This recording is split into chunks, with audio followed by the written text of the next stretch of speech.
This is Glentrool, and behind me is Loch Trool, and you'd be forgiven for thinking I'm in the Highlands right now, but I'm not.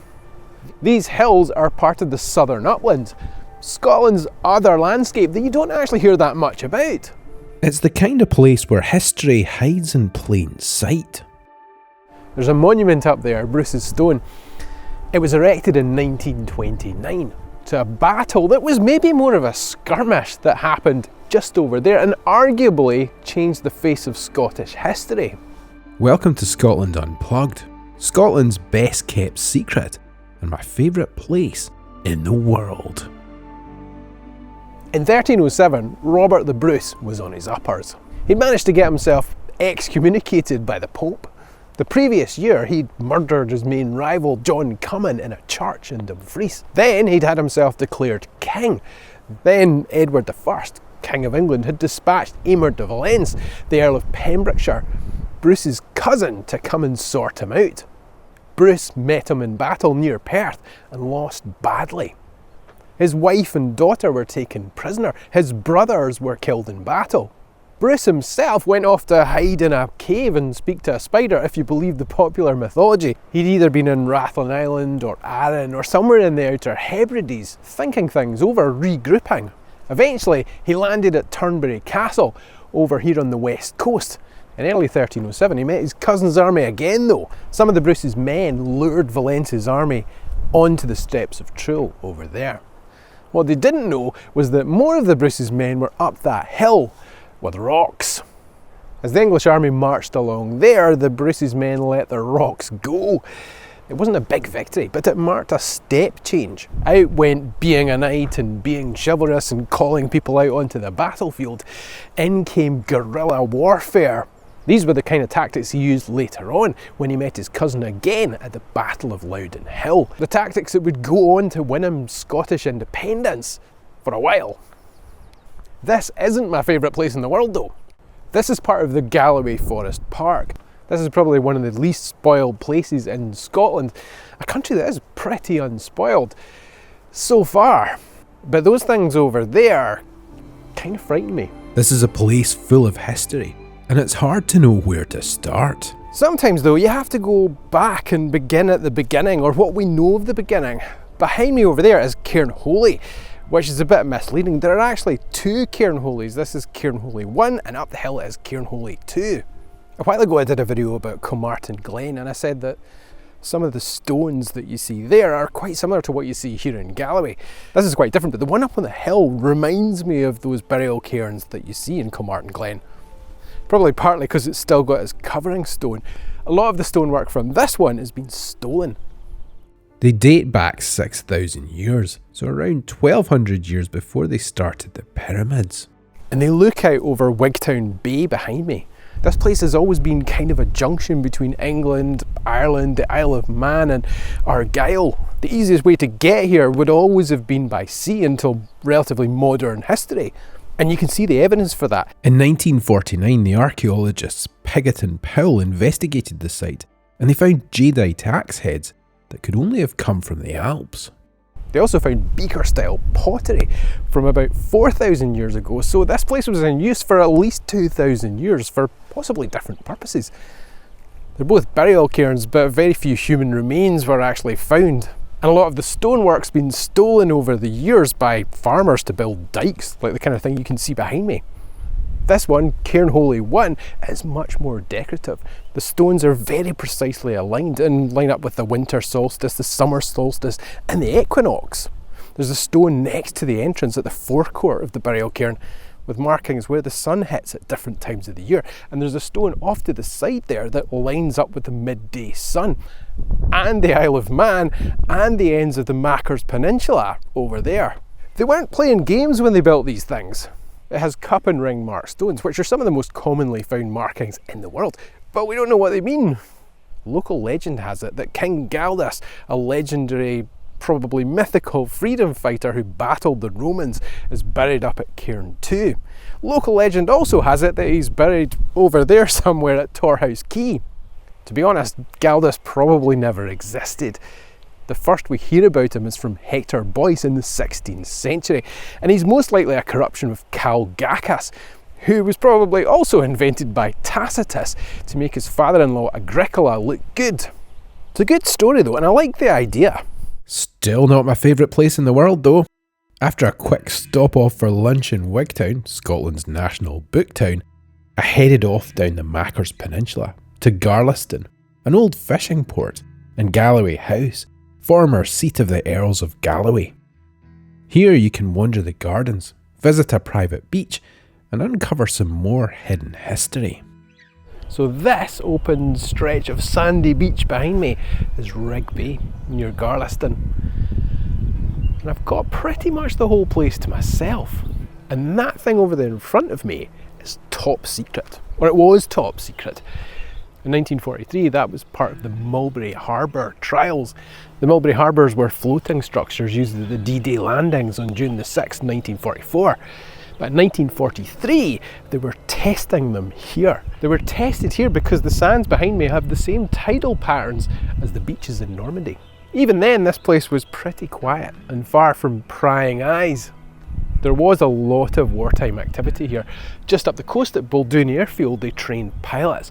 And further to the west at Knockingham, Churchill and Eisenhower met to formulate their plans. You'd never know the stuff that happened here back then. From Rigby, you can take a short walk along the coast to Cruggleton Arch, the perfect place to end the day. So this is Cruggleton Arch, which is now all that's left of Cruggleton Castle. The castle started out as a late Iron Age hut circle. There's not much left of it now, and I don't know that there would have been much of it in its day. It was raised to a motte in the 12th or 13th century. Then the tower was built. It was probably originally owned by the Lords of Galloway, but it passed to the Earls of Buchan. In the 13th century, John Cummin, Earl of Buchan, had a permit from Edward I to mine lead to cover the tower here. The name Cruggleton's thought to have come from its rocky situation. That is literally a cliff edge there, and I'm not going any closer. It's also been known as the Black Rock of Cree. The River Cree runs into Wigton Bay just over there, and it's thought this might be the castle in the Cree that, according to Blind Harry, William Wallace raided. It was captured by Scottish forces again in 1307 and destroyed. Then it was rebuilt and it passed through several different owners. But when Elizabeth I English spies came here in 1563, they said it was kept but with 2 men only. That's pretty impressive. Be very careful if you come here with dogs, because there's nothing to stop you going over the edge or stop your dogs going over the edge. Just over there behind me is the Isle of Whithorn, and that's where we're going tomorrow. After a quick overnight in Wigtown at my mum's, I was back down the coast. So this is Whithorn Priory in Whithorn. Whithorn is the site of the first ever church in Scotland. St Ninian arrived here in the 4th century, or at least we think he did. We only have the history recorded by Bede, a Northumbrian monk who was writing 3 centuries later to go on. He probably lived from around 360 to 432 AD. He built his Candida Casa, or White House, White Church, in the area, and it was made of stone, which was unusual in Scotland then. Whithorn basically means White House in Old Northumbrian. There have been so many people here down the years. The Romans recorded a tribe living here known as the Novanti, but all we actually know about them is that the Romans called them the Novanti. It's been home to Northumbrians and later Norse Gaels, the same people who ruled Dublin and the Isle of Man, which is just down there somewhere, and most of the western seaboard of Scotland. The original church is long gone, and Ninian was placed in a stone sarcophagus here somewhere, and his tomb became a shrine for pilgrims, some of them pretty well known. In 1329, a dying Robert the Bruce visited here. James IV came pretty much every year until he got killed at the Battle of Flodden in 1513. Other famous people include Mary Queen of Scots, but this was a place where normal people came on pilgrimages, and you can still see the evidence in the surrounding area. I mentioned the Novanti and some of the older groups of people that lived here, and just over there you can see the recreation of a roundhouse. It's thought there may have been roundhouses on the site, but this one, built by volunteers for the Whithorn Trust, is modelled on an original found nearby at the Black Loch of Merton. You can still see the timbers dating back to 400 BC upstairs in the museum. Just a couple of miles away, this is the Isle of Whithorn, which isn't really an isle at all. It would have been at one stage, but these days it's connected to the mainland. St Ninian's Chapel, just over there, is where the pilgrims would have arrived by sea, and they would have given thanks and then gone along to St Ninian's Cave, which is further along the coast. It was restored in the 19th century, but into a kind of a dishevelled state, which I kind of like. My favourite story about the isle, though, is about Sir John Reed, the captain of a local customs cutter that was based here in the 18th century. Smuggling was rife in this area. If there was something that was taxed, the chances are somebody was going to smuggle it in here. As I said earlier on, this place was kind of a junction between Scotland, England, Ireland, the Isle of Man and the north. Sir John Reed's custom cutter intercepted a craft coming from the Isle of Man and headed for the coast here, and he believed it to be a notorious smuggler called Yawkins. He chased Yawkins round Burgh Head, which is just over there. He was catching up with him until he approached the Isle Harbour. He watched the smugglers sail into the harbour and decided there was no escape. So he heaved to, slowing down to make a safer approach to the harbour. But when he got here, he discovered that the smuggler had sailed through a tight channel behind me over there and escaped for the English coast. The story goes that the hull of the smuggler's boat left a mark in the silt when he was exiting the harbour. The Isle's a special place, with a church said to have been built in the sea when a landlord wouldn't give up any land, and a pub said to have been lost in a bet with its own brewery and a view of the harbour. Still not my favourite place in the world though. After a visit to Port William for some lunch and a look at Andrew Brown's sculpture of a man looking out to sea, a local landmark these days, I headed to my final destination.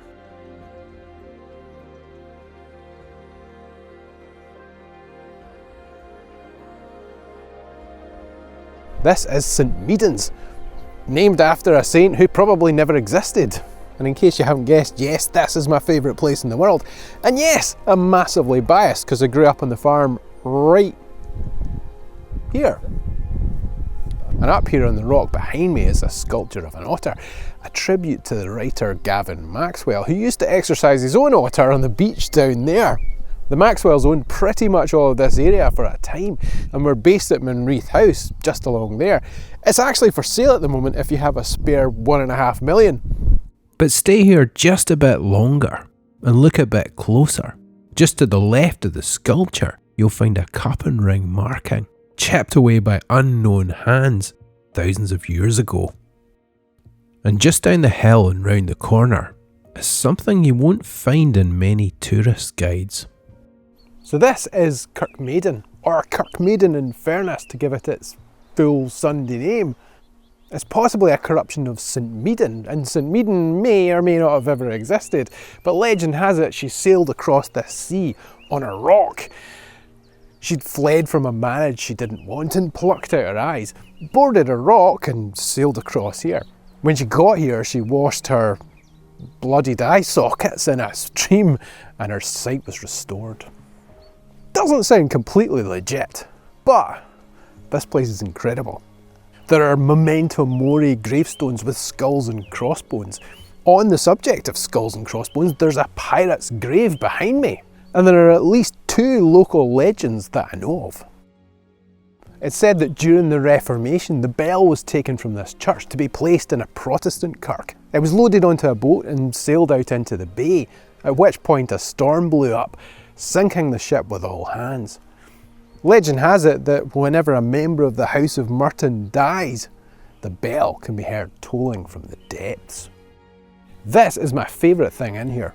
I always wondered about it since I was a kid, and I made a longer video about it a couple of years ago. This is the final resting place of Francois Thoreau, privateer, smuggler and naval officer.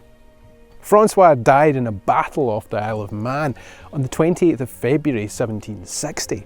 He was so well regarded that despite the fact he was French and we were at war with the French, the local laird, Sir William Maxwell, had him buried with full honours. Possibly because he was a notorious smuggler himself. But there's one story in particular about this place that stands out. Many tides have ebbed and flowed since the night of a merry gathering in the old house of Moore, the original home of the Maxwells of Monreath. As the evening wore on, some harmless rallying and boasting took place concerning bravery and indifference towards darkness and things uncanny. Among the guests was a young man in the heyday of youth who recklessly wagered that he would that very night and without delay ride to the Medan kirk and bring away the church Bible as a proof that he had been there. Amidst much careless talk and banter, he galloped off. The night wore on, but the young man did not return. As it was but a short ride from Moore to the kirk, the greatest anxiety prevailed. Next day, in a bleak spot, his dead body was found, as also his horse lying stiff beside him. Of robbery and violence there was no evidence, but the entrails of both man and beast had been carefully drawn from their bodies, and were found twisted and entwined round some old thorn bushes close beside them. It was afterwards found that he had reached the church and was on his way back. This might be my favourite place in the world, and yes, I might be biased, and yes, it is looking a little bit shabby, but I think when the time comes, when I inevitably expire in a puff of smoke, just dig a hole and plant me here